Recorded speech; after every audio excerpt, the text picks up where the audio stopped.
로마가 겹쳐 있다 그랬죠, 시기가. 로마 예술은 언제부터 언제까지? 중세 미술은 언제부터 언제까지? 5에서 5세기에서 15세기. 딱 1000년입니다. 5세기에서 15세기. 그러니까 연도로 보면 중세 시작을 476년으로 본다 그랬죠? 476년. 언제가 마친다고? 중세가 끝나는 때가? 1470. 1453. 따라서 1453. 1453. 1453. 1453.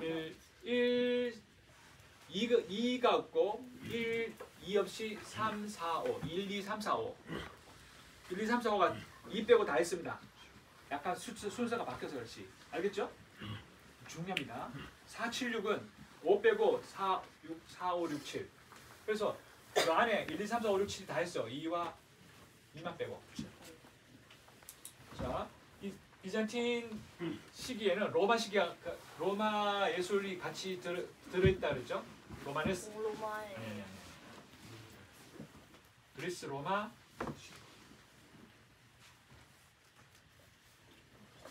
그래서 로마 시대의 모자이크도 여기도 있어요. 그리고 저쪽 로마 시대 모자이크를 따로 부르는 이름이 있습니다. 라벤나 모자이크라고 부릅니다.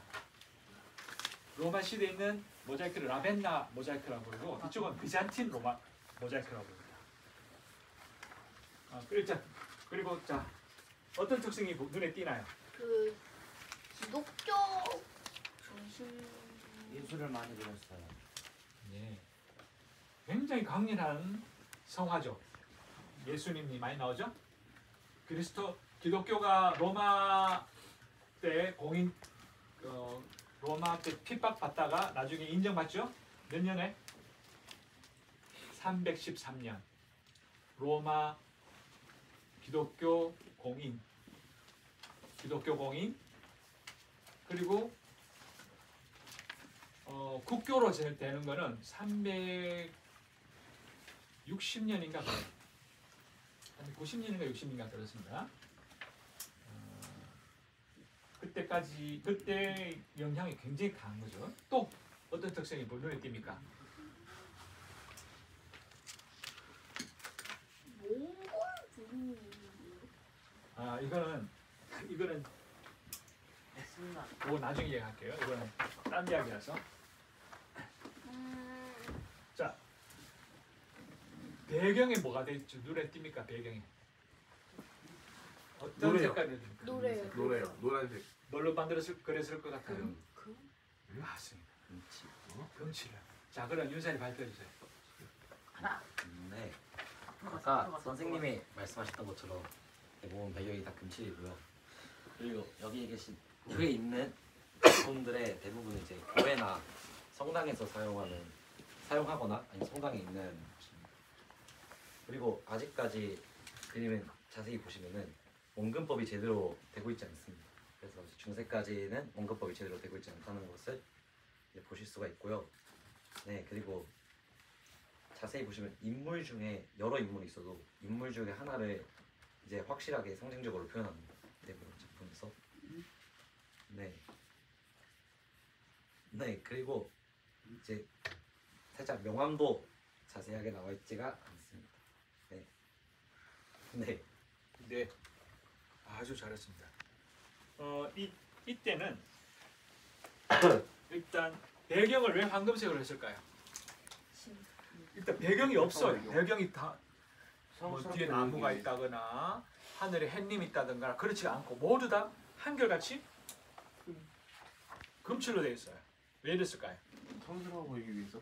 그렇죠? 촌스러운 걸 그렇죠. 뭔가 영적인 스피리추얼한 세계를 표현하려고 한 거겠죠. 그래서 영적인 존재로 우리에게 은총을 베푸신다. 믿고 따르자. 그런 신앙심을 표현한 거라 볼 수 있겠죠. 그리고 유난히 이런 게 많습니다. 이런 이렇게 굉장히 많습니다. 요거는 특히 요런 거는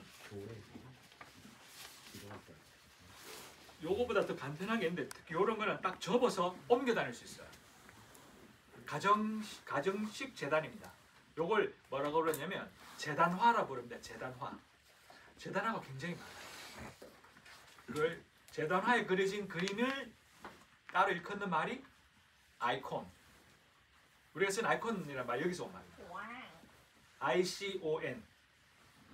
아이콘화라고 부릅니다. 아이콘화는 전부 다 이렇게 성화로 되어 있습니다. 일단 자세한 것도 다음 기회에 또 하나씩 합시다. 다음 이 그림은 여기 작품은 누구 거죠? 누가 맡았나요? 저요. 그래. 네. 자 일단 여러분 여기서 받는 인상은 뭡니까? 로마 같아요. 건물이 많아요. 건물이 많아요. 앞물이 사실 예술 작품보다는 건물이 훨씬 더 많습니다. 그런데 또 건물이 금칠보다는 오래 하는데. 금칠이 사라지기 시작하죠. 그리고 사실 이 여기 뒤에 적혀있는 그 파란색으로 많이 표현하는데 금색보다 더 금가루보다 당시에는 더 비쌌던 안료가 있어요. 청금석. 예, 청금석. 청금석으로 배경을 깔아놓죠. 필요하죠. 더 고급스럽게. 특히 이 비잔틴 쪽에 가면 이스탄불 이쪽으로 가면 지금 가보면 재래시장에 청금석이 가장 비싸요. 여기도 있습니다. 선생님 사온 게 있습니다.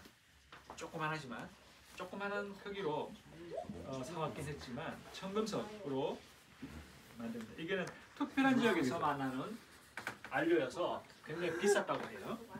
자 여기 고딕 로마네스크. 로마네스크. 선익으로 그렇군요. 이러고 있는 거 로마네스크. 자 설명해 주세요. 네. 일단 아치형 건물이고요. 종교적인 미를 가진 건물입니다. 예수나 성모 마리아가 출연하고 그런 존재들이 좀 귀한 존재. 좀 천천히 말해주세요. 다른 네. 사람들이 좀 받아 적어주세요. 받아서 적어야 됩니다. 현진이. 귀한 존재들의 머리 쪽 뒤에 머리 쪽에서 후광이 보이는 것처럼 그림은 묘사가 되었고요. 교회랑 성당 느낌이고 회백색이 주를 이루는 것으로 보입니다.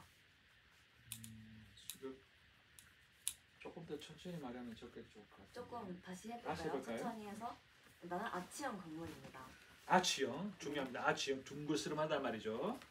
아치형 건물이고 종교적인 미를 가진 건물입니다. 종교적인 의미가 강하다. 그리고 예수가 출연을 하고요. 예수 출현. 예수는 사실 쭉 계속 나옵니다만 네. 성당이니만큼 더욱더 중요한 위치를 차지하겠죠. 그리고 회백색이 주를 이룹니다. 태백색. 배경으로는 건물이. 벽은 회백색이지만 네. 성화는 제 파란색 을 또 많이 썼다. 네. 그리고 예수님이나 성모 마리아의 뒤에서 후광이 보이는 것처럼 그림은 묘사가 됩니다. 네, 좋습니다. 청금석을 썼다고요. 청금석.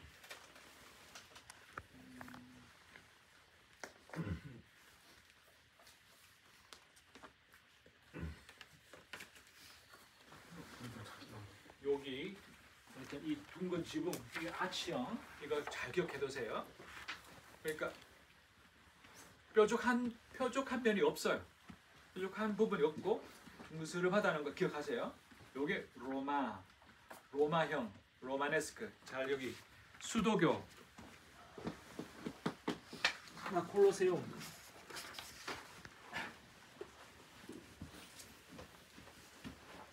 수도교와 콜로세움에 보이는 둥근 형태가 사용된 거죠. 그렇죠?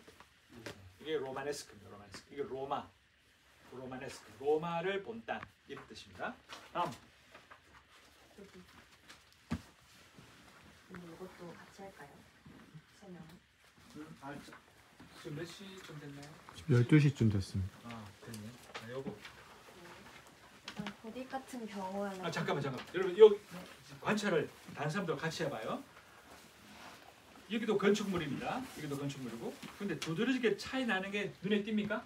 네. 네. 뾰족함이 나타나기 시작하죠. 네, 이 가운데로 갈수록 좀 높아져요. 그렇죠. 그러면 뾰족해짐 왜 뾰족해지를 했을까요? 하늘 안정적으로 받치기 위해서. 그런 것도 있긴 한데 사실 높이 올라가면 더 불안정하지 않을까요? 약간 뭐지? 신한테 갖고 배시가 싶어서 배시시 모양이 가장 안정적인.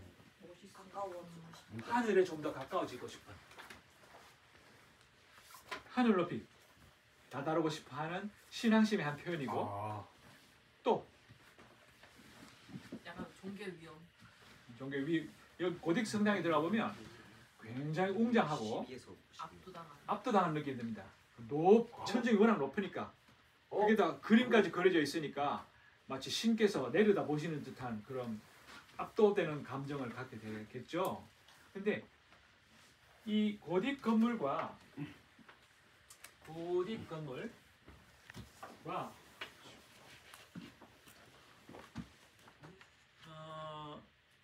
로마네스크 건물 이렇게 있는데 여기 이걸로 봐서는 잘 표현이 안 되는데 이거 뭐 저알 것 같은데. 뭐가 이거 어. 이거 로마네스크 건물들은 천장이 다 아치형으로 되어 있잖아요. 그렇죠. 근데 고딕 건물들은 천장이 다 삼각형으로 이루어져 있는데. 네네네 맞아요 그거예요. 아. 그게 가장 큰 특징이에요. 이것도 아치 아니에요? 그러니까 삼각형 아치죠. 여러분 이게 우리가 아는 그 딱 정삼각형 이렇게 직각삼각형 이등변 삼각형처럼 뾰족한 게 아니고요. 그래서 약간 둥글게 가서 이렇게 돼요. 내 말이 바로 저거야. 요게 아니고 그거는 판테온 파르테논 신전 같은 것이고 요거는 요렇게 된 거예요. 이렇게 아치는 이렇게 되었고 바실리카는 이렇고 그죠? 점점 올라가는 걸 볼 수 있죠. 하늘을 향하여.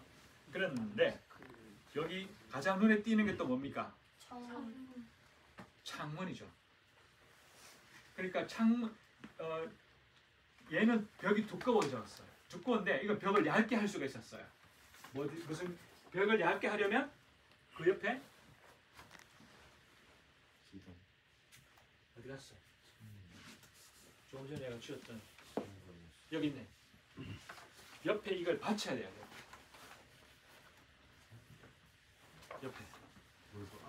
옆에 이 본체 건물 있고 그 옆에다가 안 무너지게 이게 버트레스트라고 부른다. 버트레스트라고 하는 보조 날개를 받쳤어요. 플라잉 요것도 버트레스트라고 요것도 버트레스트라고 요거는 플라잉 버트레스트라고 하는데 버트레스트라는 게 이렇게 늑골 그러니까 받쳐주는 거예요. 그리고 아치라 해서 그냥 고딕형이라 해서 그냥 뾰족하게 할 수 있는 게 아니고 반드시 이렇게 심지가 있어야 돼. 심이 이렇게 이런 심이 이걸 늑골이라고 부른다. 궁명이라고. 요거 늑골로 만들어진 둥근 천장을 궁명이라고 부릅니다. 아주 중요한 작품들입니다. 이것들은. 그리고 스테인 글라스가 있었다. 발표했나? 누구 발표죠 이거? 저요. 다 했나요? 안 했죠 아직? 해야지. 해주세요. 내가 건물 디자인이 웅장하고 화려합니다. 웅장하고 화려하다. 네. 맞습니다. 기둥이 아치형이고요. 스테인드 글라스를 이용했습니다. 뭐라고? 스테인드 글라스를 이용했습니다. 아 맞습니다. 스테인드 글라스. 천장이 패턴 느낌이라고 봤고요. 건물이 첨탑 모양으로 하늘에 뻗어 있는 형태입니다. 오, 예. 그래서 스테인드 글라스는 빛이 들어오면은 더 화려해지는 거를 사용을 한 거를 보면은 유리 쪽으로 좀 발전했다라고 볼 수도 있을 것 같습니다. 유리공예가 아주 발달했다. 유리 산업이 받쳐졌겠죠. 뾰족한 탑을 뭐라고 부르죠? 첨탑. 그렇죠. 첨탑 장식이 또 눈에 띕니다. 정말 이 사진은 그런 거 잘 이렇게 된 건물이 있는지 모르겠는데 아마 사진 기법을 쓴 게 아닌가 싶습니다. 어쨌든 이게 그 중세 고딕 양식에 담겨 있는 인간의 심정을 잘 표현한 게 아닐까. 어두운 땅에서 밝은 하늘을 향하여 나아가려고 하는 온 마음을 다해서 하늘로 오르려 하는 신앙심의 한 표현이지 아닌가 싶어요. 자, 여기까지 수고하셨습니다. 아, 이 모두는 특히 자기 것도 아닌데 와서 이렇게 도와준다고 정말 애썼어요. 자, 저 옆방으로 가기 전에 여기서 각 작품에서 한 장씩 골라요. 한 장씩 골라요. 아무거나요. 각 작품에서 다 한 장씩 골라요. 앞으로도 계속 그렇게 됩니다. 그래서 다 한 장씩 고르게 될 겁니다. 다 모아야 됩니다.